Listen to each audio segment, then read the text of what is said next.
the international community again decided to reward Israel. When I say the international community, we are not referring to you.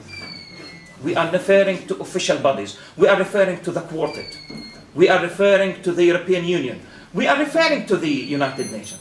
Unfortunately, the United Nations has done absolutely nothing to help the Palestinians of Gaza. We are not begging for help.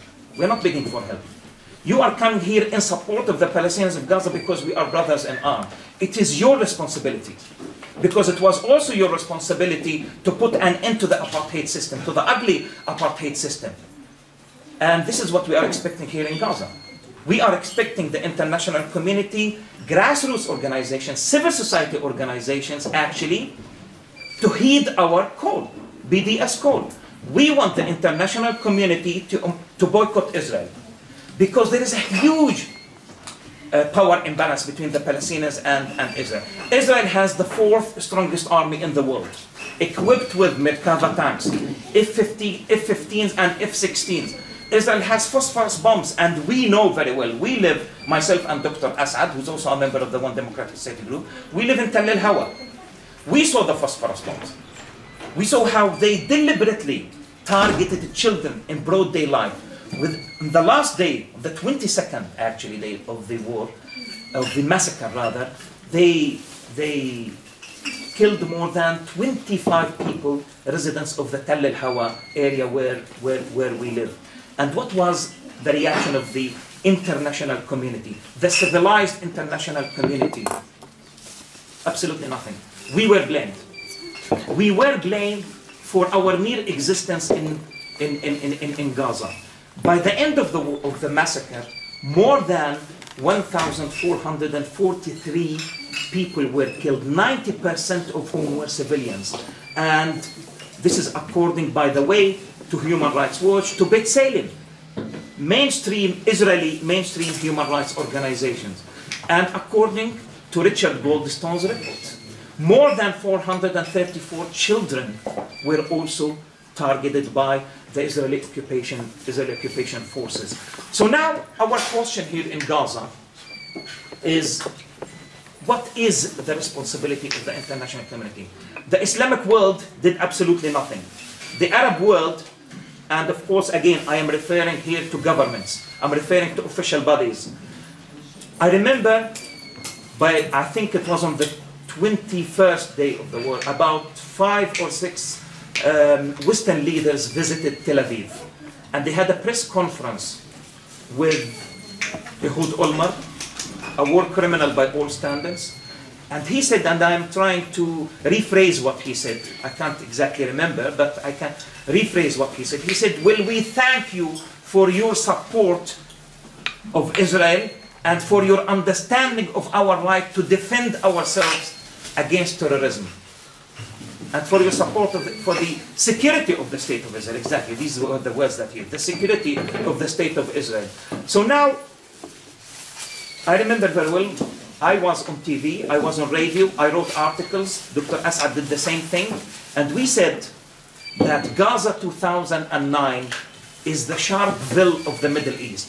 Sharpeville, of course, with reference to the Sharpeville massacre in South Africa back in 1960, the racist police of South Africa killed more than 69 civilians, black activists in South Africa, and the international community had to wait until mid-80s after Ronald Reagan and Margaret Thatcher followed, I think they called it constructive engagement policy with the apartheid system of South Africa. The same thing here in Palestine.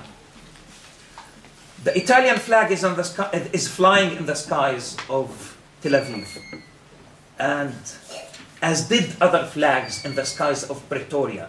And that's what helped the apartheid system actually to kill more people in 1977 in the Soweto Intifada and in the mid-80s, because of the support of Ronald Reagan's government, because of the support of Margaret Thatcher's government. But by the late 80s, it was people like you, such as yourselves, who forced your governments actually to boycott the racist government of apartheid South Africa. And this is what we are banking on here. This is what we are counting on in Palestine. We have given up, honestly, because we are fed up. We are really fed up. And when I say we are fed up, we mean it. The Jews of Germany were fed up in the 40s. The blacks of South Africa were fed up in the late 80s.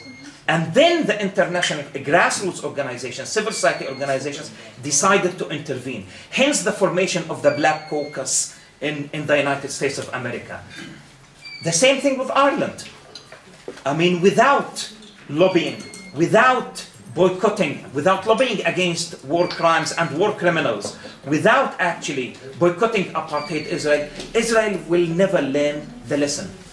South Africa never learned the lesson until every single white South African felt ostracized whenever she or he visited India, visited Europe, visited America. Now, we are not targeting individuals. In fact, we have Israeli comrades. He mentioned Ilan Pape. He's with us. He's with us. He's a BDS activist. We are targeting Israeli institutions that are complicit in Israel's policy of occupation, colonization, and apartheid. Now, as this is what we are fighting for as BDS activists, but also as one-state activists, we have given up on the two-state solution. And it is our right to tell you so. No other Palestinian political organization has reached that solution. Every single political organization, including the elected government of Gaza, are still singing the two-state mantra. I call it the two-prison solution. Because the two-state solution means establishing a Bantustan in part of the 22% of the Gaza Strip and the West Bank. Israel, since 1993, has actually changed facts on the ground. In 1993, the number of settlers in the Gaza Strip and the West Bank was 193 only settlers. And now the number of settlers under Oslo, under peace talks, Camp David, roadmap, the number of settlers has increased to more than 500,000, 500,000. And colonies have been transformed into towns and cities. I have no idea. And Richard Falk today in the morning came up with a statement. Richard Falk, the United Nations rapporteur to the occupied territories, he said, no, it is impossible.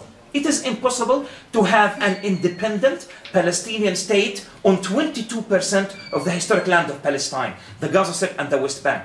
And therefore, what I'm saying is that we are wasting our time. We are wasting our time.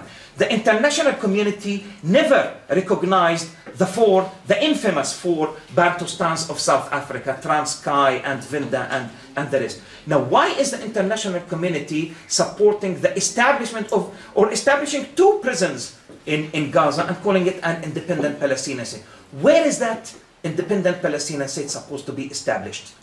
I need to act honestly. Not a single Palestinian leader has been able to answer this question. Not a single Palestinian leader. And therefore, we are saying this is a waste of time. It is a waste of time because we have the two-state solution does not guarantee the right of more than 7 million Palestinian refugees to return to the villages and towns from which they were kicked out back in 1948. Dr. Asad is from Al-Majdal. He wants to go back to Al-Majdal. My parents come from the village of Zarnuga. It is my right to go back to the village of Zarnuga. It is my choice to go back. And I am saying that United Nations Resolution 194 guarantees that right. And therefore, the secular democratic alternative is the only solution that guarantees everybody's right. And to tell you the truth, the one-state solution is a concession. Is a concession. We are giving them a concession. We are saying those who immigrated to Palestine as colonialists, as settlers, we are giving them the right to stay here as citizens. This is what happened in South Africa. The democratization of South Africa ultimately led to the end of apartheid. And what we are saying, the democratization of Palestine will ultimately lead to the end of Zionism. We are saying one person, one vote. After the implementation of United Nations and Security Council resolution, which guarantees the right of every single Palestinian refugee to return. Two-thirds of the Gazans that you have met, by the way, two-thirds of the Palestinians of Gaza are refugees, living in 8 refugee camps, from Jabalia to Ash-Shabura in Rafah. And when we say two-state solution, what are we saying to these refugees? What am I saying to the memory of my parents who had the key to their house here in the Nusayrat refugee camp? Am I saying that this is impossible? In fact, those who signed the Oslo Accords knew this very well, and they wanted us to give up on the right of return. The right of return is the Palestinian question. Without the right of return, there is no solution to the Palestinian question. Comprehensive peace means end of apartheid against the 1.24 Palestinian citizens of the State of Israel who are treated as third-class citizens, not second-class citizens, if not even fourth-class citizens. The one-state solution actually guarantees their right. The one-state solution guarantees the rights of refugees and also guarantees equality on the historic land of Palestine. Unfortunately, the Palestinian leadership has failed us. Has failed us because of either they still believe that the Americans are a fair broker, and therefore they have gone back to negotiations with the most fascist government Israel has ever witnessed. We are talking about Avigdor Lieberman here. We are talking about a person who makes it very clear that he supports the ethnic cleansing of Palestine. It's very, very clear. And this man is received with open arms in the White House. He's received with open arms in Germany, in Italy, in England. And we fail to understand that. And that is why my conclusion is that we bank on people of conscience. People such as yourselves. I mean, when you go to the supermarket, you need to look at this. Is it made in Israel?